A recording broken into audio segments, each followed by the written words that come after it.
सतनाम श्री वाहिगुरु साहिब जीओ।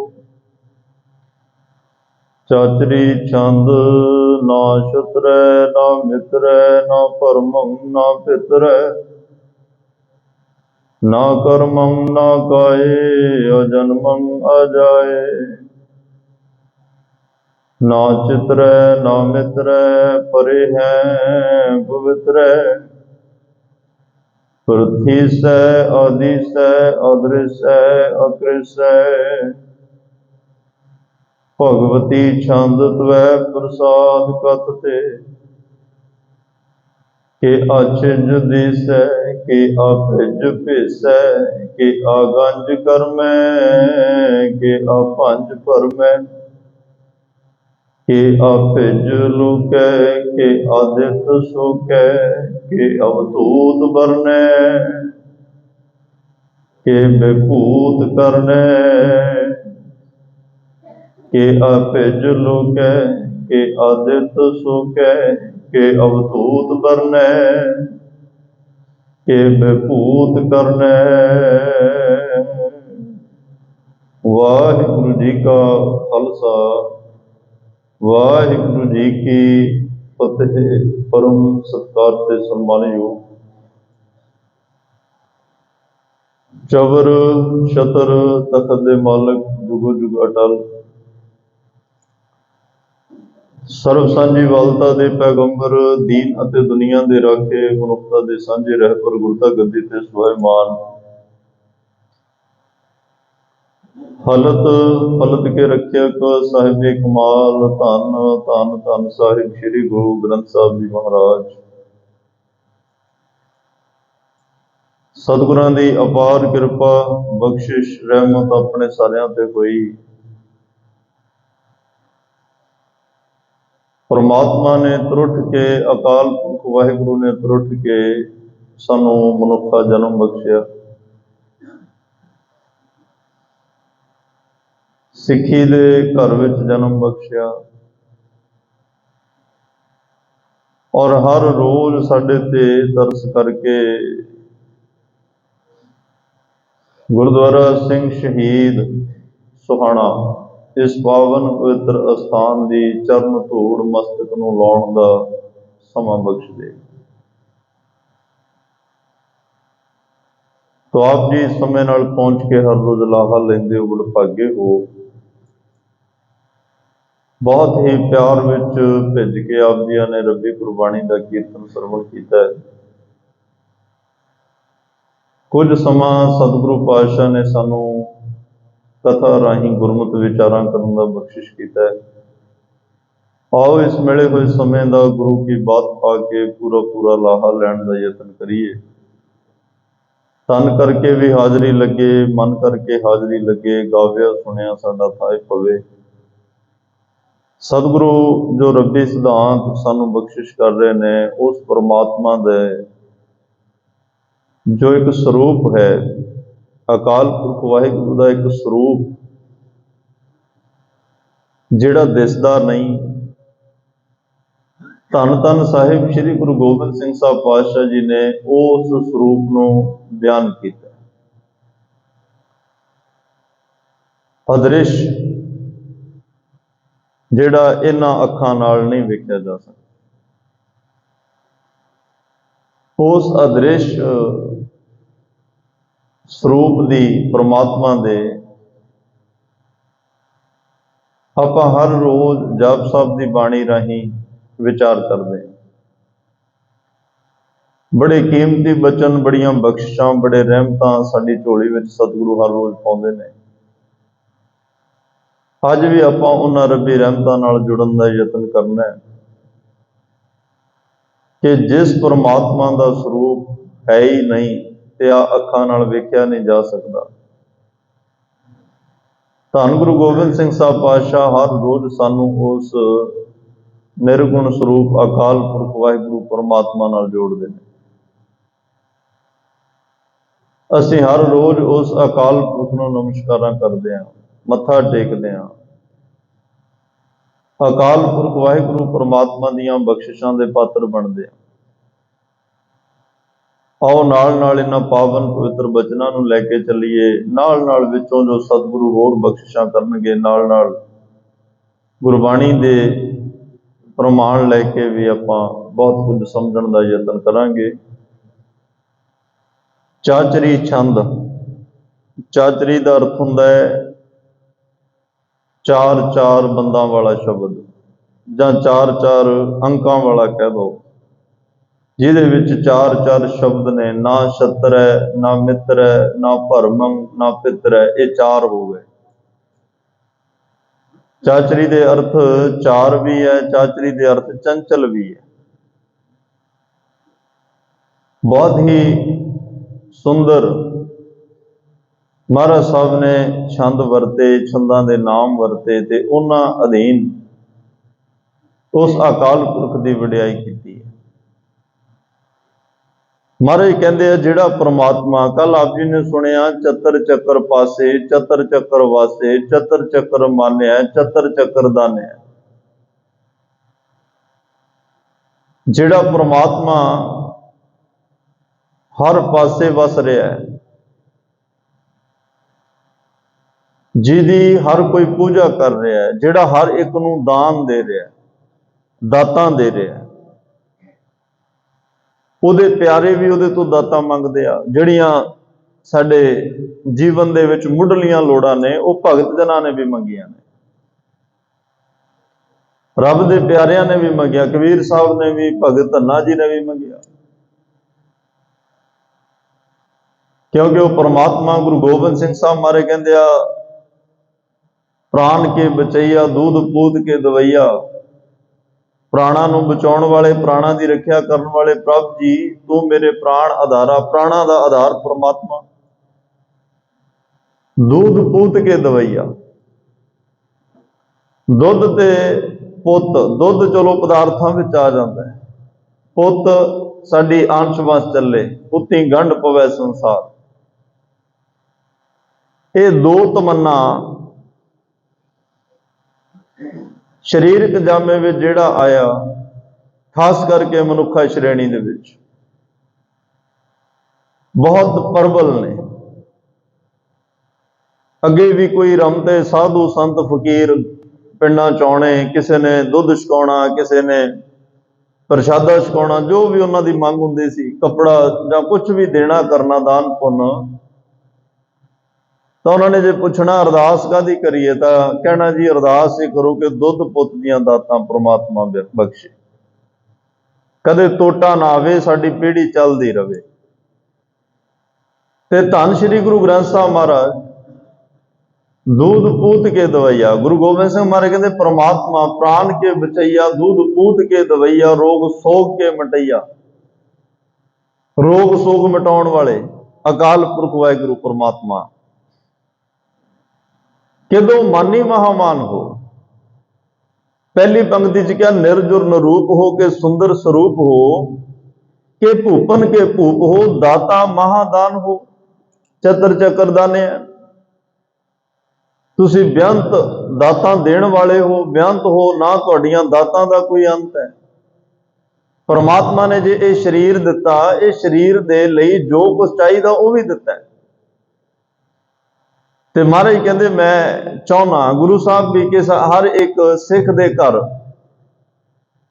जिहड़ा गृहस्थ धर्म विच है, उहदी औलाद चंगी होवे, उहदा परिवार चंगा होवे, उहदे घर विच रिज़क होवे, उहदे घर विच दुध होवे, उहदे घर विच पुत होवे। ये आम जिहड़ियां मुढ़लियां लोड़ां, रहण लई घर इन्ना कुछ तां चाहीदा है। जदों इहदा भी टोटा आया ते भगतां ने भी कहा परमात्मा के ਅਸੀਂ ਤਾਂ ਇਹਨਾਂ ਗੱਲਾਂ ਵਿੱਚ ਉਲਝੇ ਪਏ ਆਂ ਵੀ ਅੱਜ ਕਦੇ ਚਾਹ ਖਤਮ, ਕਦੇ ਗੁੜ ਖਤਮ, ਅਸੀਂ ਨਾਮ ਤੇਰਾ ਕਿਹੜੇ ਵੇਲੇ ਜਪਾਂ। ਕਬੀਰ ਸਾਹਿਬ ਕਹਿੰਦੇ ਜਬ ਲਗ ਧਾਗਾ ਬਾਹੂ ਬੇਹੀ, ਮੇਰਾ ਤਾਂ ਸੂਈ ਵਿੱਚ ਧਾਗਾ ਪਾਉਣ ਨੂੰ ਮਨ ਨਹੀਂ ਕਰਦਾ, ਕਿਉਂਕਿ ਤਬ ਲਗ ਵਿਸਰੈ ਰਾਮ ਸਨੇਹੀ, ਉਦੋਂ ਤੁਹਾਡੇ ਨਾਲੋਂ ਤੁਹਾਡੀ ਯਾਦ ਵਿਸਰ ਜਾਂਦੀ ਹੈ। ਤੇ ਜੇ ਮੇਰੇ ਘਰ 'ਚ ਜੀ ਜ਼ਿਆਦਾ ਨੇ, ਰਿਜ਼ਕ ਥੋੜਾ ਹੈ, ਪਦਾਰਥ ਥੋੜੇ ਨੇ, ਤੇ ਮੇਰਾ ਧਿਆਨ ਤਾਂ ਉਧਰ ਹੀ ਲੱਗਿਆ ਰਹੇਗਾ। ਇਸ ਲਈ ਤੁਸੀਂ ਜੋ ਚਾਹੀਦਾ ਉਹਨਾਂ ਕੁ ਤਾਂ ਮੈਨੂੰ ਬਖਸ਼ਿਸ਼ ਕਰੋ ਨਾ।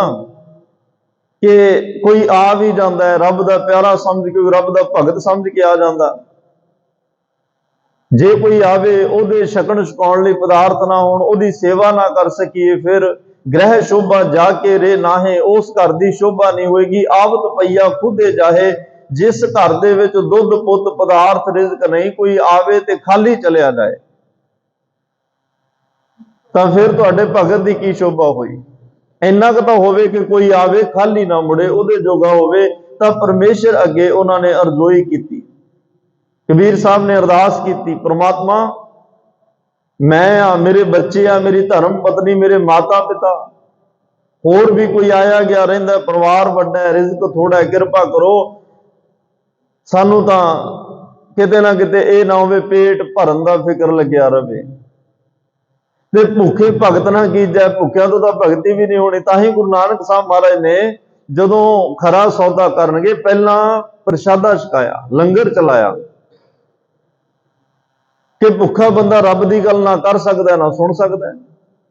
महात्मा बुद्ध दे एक शगिरद सन आनंद जी, वो कथा करने वास्ते गए, किसी ने ध्यान ना दिता।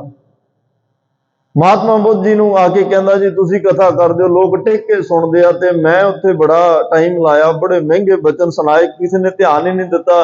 महात्मा बुद्ध कहंदे कल पहला जाके सारिਆਂ ਨੂੰ भोजन छकाउणा, बाद विच कथा सुनाई।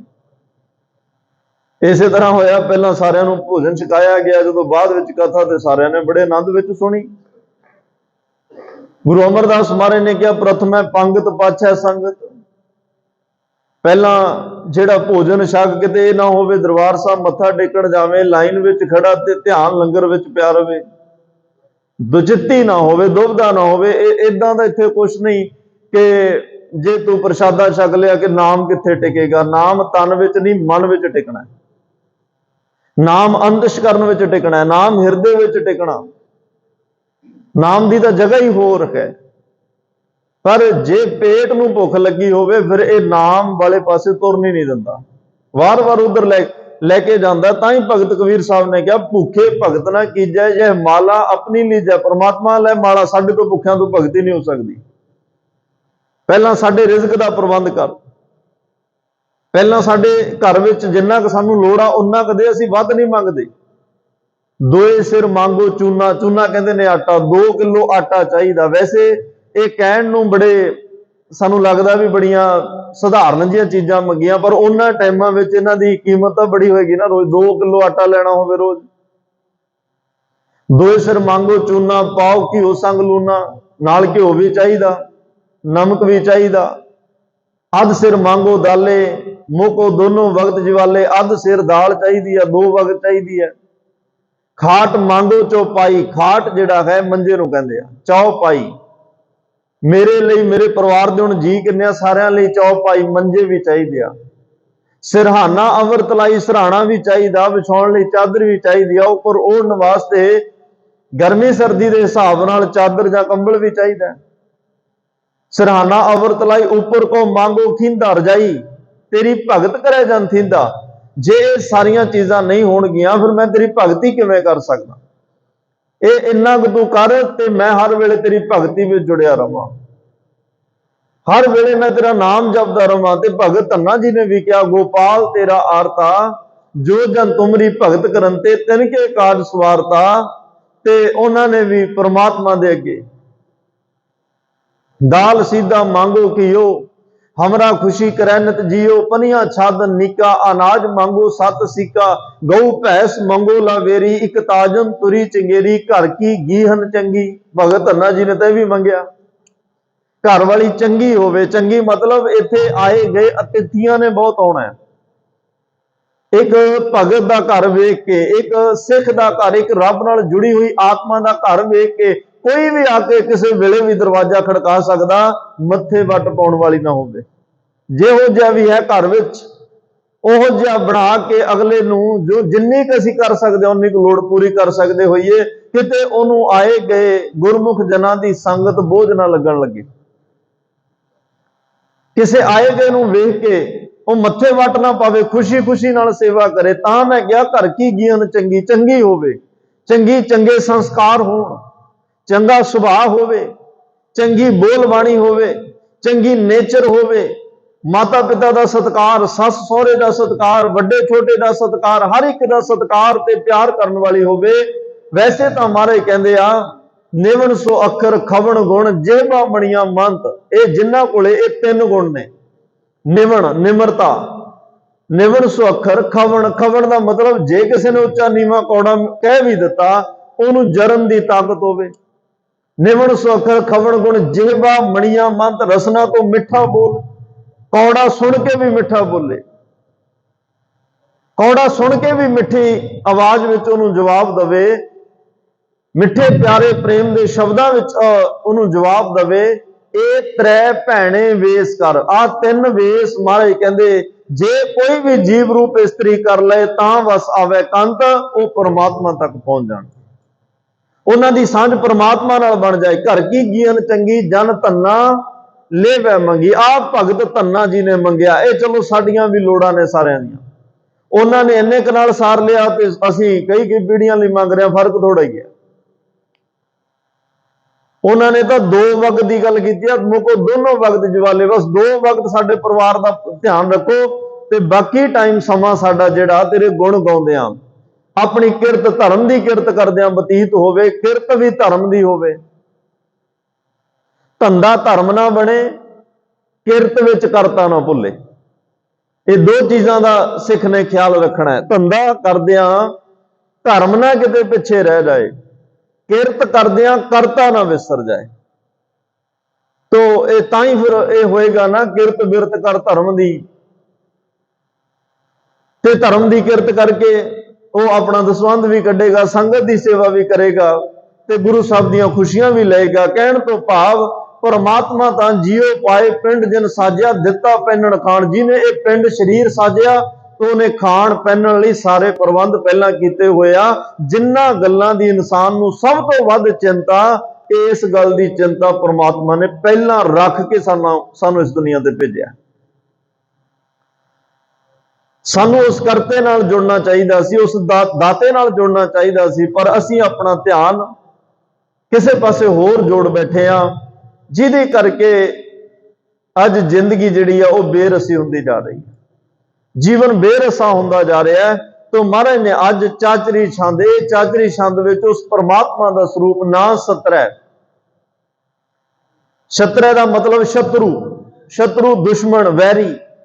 ਪਰਮਾਤਮਾ ਤੇਰਾ ਇਸ ਦੁਨੀਆ ਤੇ ਕੋਈ ਦੁਸ਼ਮਣ ਨਹੀਂ ਹੈ, ਤੇਰਾ ਕੋਈ ਵੈਰੀ ਨਹੀਂ ਹੈ, ਕਿਉਂਕਿ ਤੇਰੇ ਨਾਮ ਨਾਲ ਨਿਰਭਉ ਤੇ ਨਿਰਵੈਰ ਸ਼ਬਦ ਲੱਗਿਆ।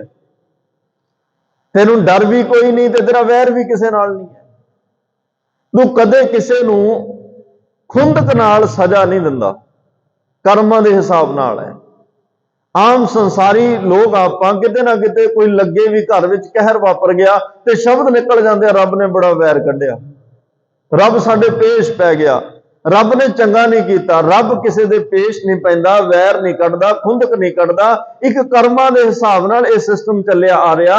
ਜਿਹੋ ਜੇ ਕਰਮ ਕੀਤੇ ਨੇ, ਜੋ ਮੈਂ ਕੀਆ ਸੋ ਮੈਂ ਪਾਇਆ, ਜੋ ਕੀਤਾ ਉਹ ਪਾ ਲਿਆ। ਪਰ ਇਹ ਸਮਝਣ ਦੀ ਸਮਰੱਥਾ ਨਹੀਂ।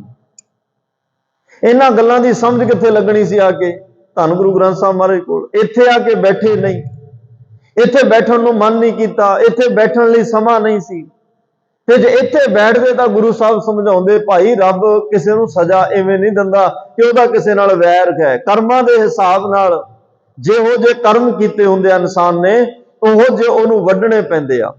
ਜੇ ਹੁਣ ਤੁਸੀਂ ਕਹੋ ਵੀ ਜੇ ਕਰਮਾਂ ਦੇ ਹਿਸਾਬ ਨਾਲ ਹੀ ਸਭ ਕੁਝ ਹੋਣਾ, ਫਿਰ ਸੇਵਾ ਸਿਮਰਨ ਦੀ ਕੀ ਲੋੜ, ਕਥਾ ਕੀਰਤਨ ਦੀ ਕੀ ਲੋੜ, ਫਿਰ ਨਿਤਨੇਮ ਬਾਣੀ ਬਾਣੇ ਦੀ ਕੀ ਲੋੜ? ਇਹ ਮਹਾਰਾਜ ਸਾਹਿਬ ਨੇ ਇੱਕ ਤਰਸ ਕਰਕੇ ਸਾਨੂੰ ਉਹ ਸੌਖਾ ਰਸਤਾ ਦੇ ਦਿੱਤਾ, ਜਿਹਦੇ ਨਾਲ ਸਾਡੇ ਮਾੜੇ ਕਰਮ ਕੱਟੇ ਜਾ ਸਕਦੇ ਆ।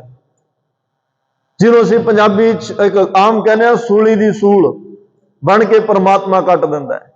ਇਹ ਸਾਨੂੰ ਜਿਹੜਾ ਨਿਤਨੇਮ ਆ ਸਤਸੰਗ ਬਖਸ਼ੀ ਆ ਨਾ, ਜਿਹੜੀ ਸੇਵਾ ਬਖਸ਼ੀ ਆ, ਸੇਵਾ ਦੇ ਨਾਲ ਕਿੰਨੇ ਜਨਮਾਂ ਦੇ ਪਾਪ ਖਤਮ ਹੁੰਦੇ ਆ, ਅਸੀਂ ਅੰਦਾਜ਼ਾ ਨਹੀਂ ਲਾ ਸਕਦੇ। ਸੇਵਾ ਕਰਦਿਆਂ ਕਰਦਿਆਂ ਜਨਮਾਂ ਦੀ ਦਲਿੱਦਰਤਾ ਖਤਮ ਹੋ ਜਾਂਦੀ ਹੈ, ਗਰੀਬੀ ਖਤਮ ਹੋ ਜਾਂਦੀ ਹੈ, ਪਾਪ ਖਤਮ ਹੋ ਜਾਂਦੇ ਆ, ਵਿਕਾਰ ਖਤਮ ਹੋ ਜਾਂਦੇ ਆ, ਮੈਲ ਕੱਟੀ ਜਾਂਦੀ ਹੈ। ਸੇਵਾ ਐਡਾ ਵੱਡਾ ਬ੍ਰਹਮ ਅਸਤਰ ਪ੍ਰਮਾਤਮਾ ਨੇ ਸਾਨੂੰ ਬਖਸ਼ਿਆ। ਵੱਡੇ ਵੱਡੇ ਕਾਰਜ ਰਾਸ ਆ ਜਾਂਦੇ ਆ, ਤੇ ਸੇਵਾ ਤੇ ਸਿਮਰਨ ਜਿਹਦੇ ਕੋਲ ਹੋਵੇ ਫਿਰ ਉਹ ਸੋਨੇ ਤੇ ਸੁਹਾਗਾ ਹੋ ਜਾਂਦਾ। ਕੱਲਾ ਸਿਮਰਨ ਵੀ ਕਈ ਵਾਰ ਹੰਕਾਰੀ ਕਰ ਦਿੰਦਾ ਹੈ, ਕੱਲੀ ਸੇਵਾ ਵੀ ਹੰਕਾਰੀ ਕਰ ਦਿੰਦੀ ਆ।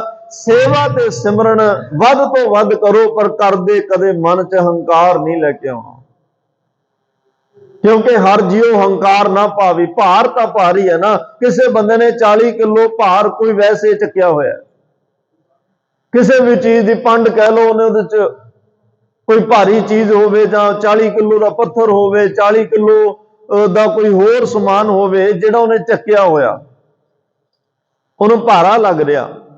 ਤੇ ਜੇ ਹੁਣ ਉਹ ਭਾਰ ਦੀ ਪੰਡ ਲਾ ਕੇ ਕਦੇ ਵੀ 40 ਕਿਲੋ ਸੋਨਾ ਚੱਕ ਲੈਣਾ, ਇਹ ਹੌਲਾ ਹੋਏਗਾ, ਤੇ ਭਾਰ ਤਾਂ ਭਾਰੀ ਹੈ ਨਾ। 40 ਕਿਲੋ ਸੋਨੇ ਦਾ ਭਾਰ ਵੀ ਉਨਾ ਹੀ ਲੱਗਣਾ, 40 ਕਿਲੋ ਕਿਸੇ ਹੋਰ ਚੀਜ਼ ਦਾ ਭਾਰ ਵੀ, ਲੋਹੇ ਦਾ ਭਾਰ ਵੀ ਉਨਾ ਹੀ ਲੱਗਣਾ ਹੈ। ਬਸ ਜਿਹੜਾ ਸੇਵਾ ਕਰਦਿਆਂ ਹੰਕਾਰ ਆ ਜਾਂਦਾ, ਇਹ ਸਮਝ ਲਓ ਸੋਨਾ ਹੈ, ਸੋਨੇ ਦਾ ਭਾਰ ਹੈ। ਬੰਦੇ ਨੂੰ ਪਤਾ ਨਹੀਂ ਲੱਗਦਾ, ਪਰ ਜਦੋਂ ਇਹ ਭਾਰ ਆਉਂਦਾ, ਮਨ ਤੇ ਆਉਂਦਾ, ਸਾਡੇ ਕਰਮਾਂ 'ਚ ਆਉਂਦਾ, ਤੇ ਕਿਤੇ ਨਾ ਕਿਤੇ ਫਿਰ ਸਾਨੂੰ ਦੂਰੀ ਪੈਦਾ ਕਰ ਦਿੰਦਾ ਗੁਰੂ ਪਰਮਾਤਮਾ ਦੇ ਵਿੱਚ। ਸਾਡੇ ਜਿਹੜੇ ਕਰਮ ਅਸੀਂ ਸਤਿਗੁਰੂ ਕੱਟਦੇ ਹੁੰਦੇ ਆ, ਉਹਨਾਂ ਵਿੱਚ ਕਿਤੇ ਨਾ ਕਿਤੇ ਰੁਕਾਵਟ ਆ ਜਾਂਦੀ।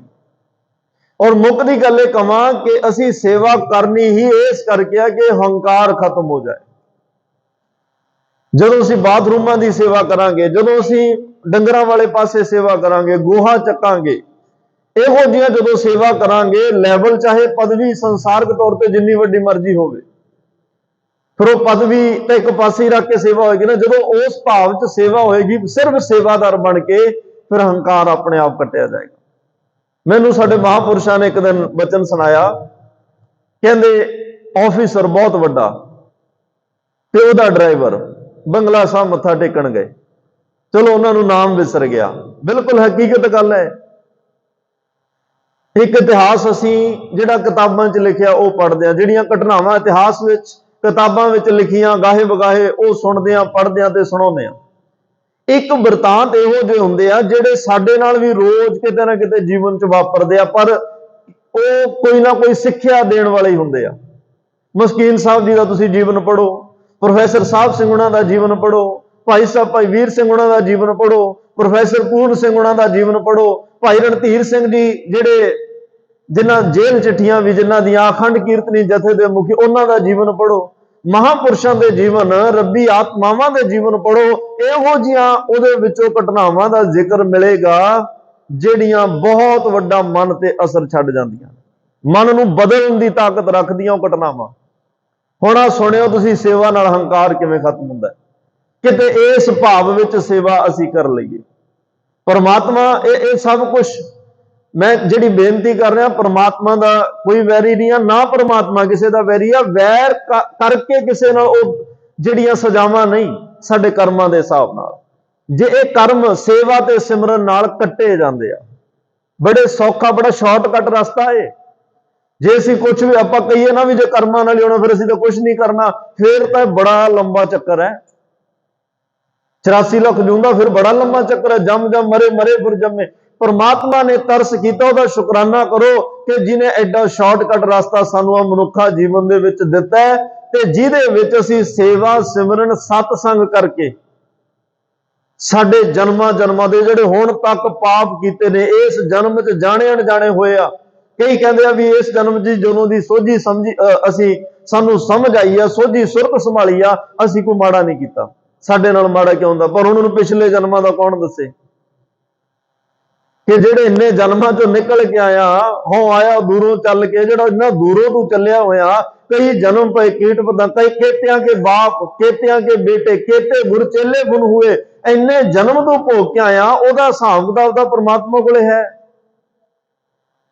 ਪਰ ਉਹਦਾ ਸ਼ੁਕਰ ਇਸ ਕਰਕੇ ਕਰਨਾ, ਚਲੋ ਜੇ ਅੱਜ ਦੇਖੋ ਸਾਡੇ ਕੋਲੇ ਘਰ ਹੋਵੇ, ਗੁਜ਼ਾਰੇ ਜੋਗਾ ਪੈਸਾ ਹੋਵੇ, ਪਰਿਵਾਰ ਦੀ ਸਪੋਰਟ ਹੋਵੇ, ਸਰੀਰ ਬਲਵਾਨ ਹੋਵੇ, ਗੁਰੂ ਘਰ ਨਾਲ ਜੁੜੇ ਹੋਈਏ, ਸਤਸੰਗ ਵਿੱਚ ਆਉਣ ਜਾਣ ਹੋਵੇ, ਸਿੰਘ ਸ਼ਹੀਦ ਬਾਬਾ ਜੀ ਦੀ ਸ਼ਰਨ ਹੋਵੇ, ਜੇ ਕੋਈ ਦੁੱਖ ਆਵੇ ਉਦੋਂ ਘਬਰਾਉਣਾ ਨਹੀਂ, ਉਦੋਂ ਸ਼ੁਕਰਾਨਾ ਕਰਨਾ ਹੈ। ਸ਼ੁਕਰਾਨਾ ਤਾਂ ਕਰਨਾ ਕਿਉਂਕਿ ਅੱਜ ਸਾਡੇ ਕੋਲੇ ਇੰਨੀ ਕੁ ਸਮਰੱਥਾ, ਸਾਨੂੰ ਇਹ ਦੁੱਖ ਬੜਾ ਵੱਡਾ ਨਹੀਂ ਲੱਗ ਰਿਹਾ। ਜੇ ਇਕੱਲੇ ਹੀ ਹੁੰਦੇ, ਕੁਝ ਵੀ ਨਾ ਹੁੰਦਾ, ਤੇ ਫਿਰ ਇਹ ਦੁੱਖ ਆਉਂਦਾ ਕਿੰਨਾ ਔਖਾ ਲੱਗਣਾ ਸੀ। ਅੱਜ ਕਿੰਨੀ ਸਪੋਰਟ ਆ। ਪਹਿਲੀ ਤਾਂ ਗੁਰੂ ਗ੍ਰੰਥ ਸਾਹਿਬ ਮਹਾਰਾਜ ਦੀ ਕਿਰਪਾ, ਸਿੰਘ ਸ਼ਹੀਦ ਬਾਬਾ ਜੀ ਦੀ ਕਿਰਪਾ ਉਹਨਾਂ ਨੇ ਆਪਣੀ ਗੋਦ ਵਿੱਚ ਬਿਠਾਇਆ।